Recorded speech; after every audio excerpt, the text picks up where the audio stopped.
George Forsyth, AA7GS, is a ham that is ready to serve all the Montana members of the American Radio Relay League.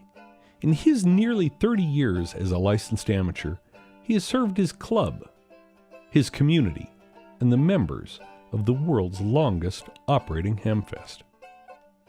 A successful businessman and accomplished amateur, he has a demonstrated record of leadership in serving hams in their enjoyment of the hobby and providing a critical public service. Recently retired broadcaster and amateur radio operator Fred Pfeiffer, N7MNY, recently sat down with George to ask him about the job of section manager and what he would like to contribute to the members of the Montana section. Hi, I'm Fred Pfeiffer, N7MNY, and we're here with George, AA7GS, been a good friend of mine for many, many years as a ham radio operator and a friend as well. George, what got you interested in ham radio or amateur radio? Well, I think like a lot of people, I was a CB radio operator in high school. You know, I'm not going to tell you what my call sign or my handle was, but we did a lot of skip, a lot of talking to a lot of people, a lot of locals, and from the very beginning I had a Yaesu receiver that I was listening to the ham guys on. So I always had the interest, just didn't have the money to get into it.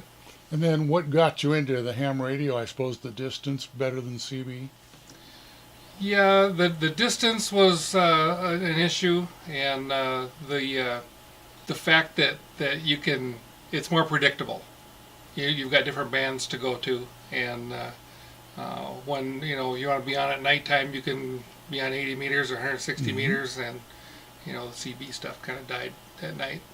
But plus, when you get older, you mature a little bit, and you start doing other things, and there's more mature people on amateur radio than there are on CB radio, and so how long have you been at this game, playing with ham radios? Well, with playing with ham radios, I've been at it since about 1972, 3, 4, somewhere in there. I became licensed as a ham radio operator and actually started using ham radio in the early 80s. So the nuts and bolts of this is that you're interested in becoming the section manager for the state of Montana. Yes. You've been in Great Falls. What interested you in getting involved to this angle or this amount of leadership role is the entire state of Montana? That's a big responsibility. Well, I've been a leader for a long time. I own 2 businesses, and at peak times I've got 13 employees. So you have to be a good manager to deal with things like that.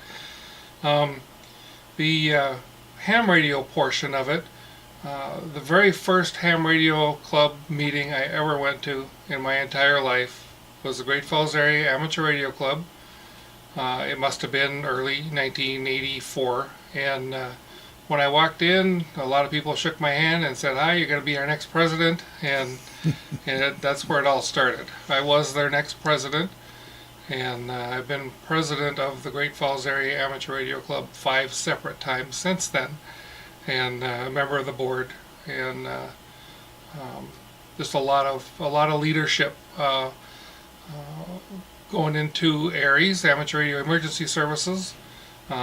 I got appointed the ARES Emergency Coordinator leadership role for Cascade County about 6 years ago, and I built up the group from a 1-person show to a 11 or 12-person show, and with in leadership positions, and grew the group to 9 different counties, 2 or 3 states, 105 members altogether in the North Central Montana Amateur Radio Emergency Services Group.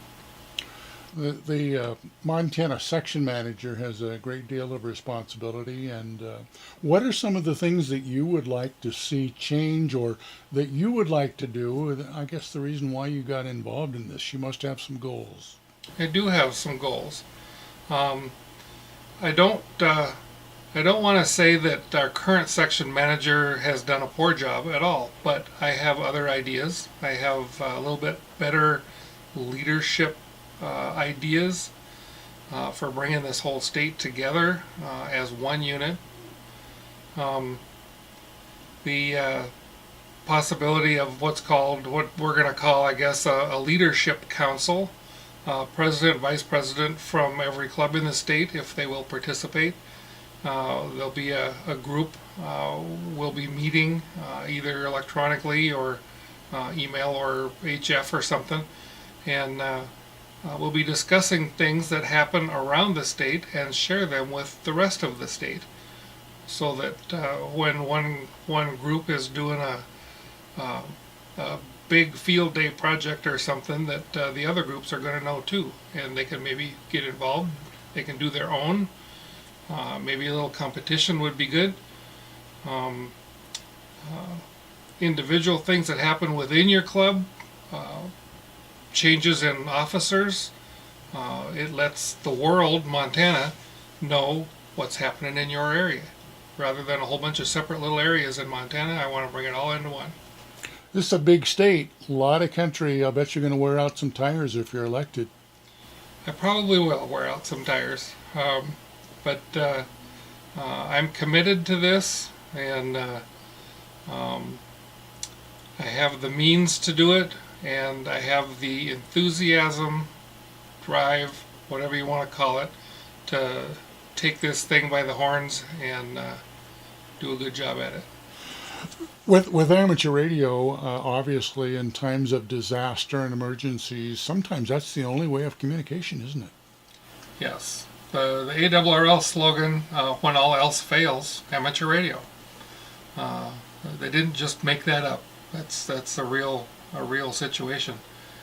In the state of Montana, there's several groups, several ARES groups. There's AUXCOM groups, auxiliary communications. There's we just call them MCOM, emergency communications people. It doesn't matter who they are or what they're doing in their own communities. They're all the same people. There's not auxiliary people, there's not ARES people. It's all the same people. It's just what they believe in, and I want to join all those people together. I don't want to just make ARES. I want to make ARES all these people, all these things, and there's a lot of training involved that you should take. Computer courses that don't take very long, incident command system courses, but they won't be required for certain positions in the emergency communications world. We can always use somebody with a home station to pass messages, handle traffic, that isn't familiar with the incident command system, because they're not going to be a part of it. They're going to be at home. So You may be just relaying messages too, I suspect, from, say, a storm in New Orleans or something like that we're trying to get a hold of people here in the state of Montana that are relatives. Right, and a lot of that health and welfare traffic will be done digitally, because it's kind of private. We've got a great group of Mars operators, Army Mars, Navy Mars, Air Force Mars, and they're all involved with the DES in the state of Montana, along with the ARES and the auxiliary communications groups.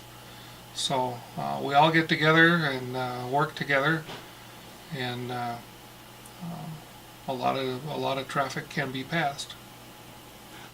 So those that will be eligible to vote, how does the voting process take place, George? Okay, first off, you have to be an ARRL member, and the ballots will be in your mailbox by the 2nd of January. The counting of the ballots will be February 19th, and hopefully I will take over as your new section manager on the first day of April of 2013. So it's important to get those ballots in, I suppose, as soon as you receive them. Right, yeah. Fill out the ballot when you get it, and send it in. And in the meantime, you have until December 7th to become an ARRL member, or if your membership has expired, you can renew it, because you have to be an ARRL member by December 7th or on December 7th to get a ballot in the mail.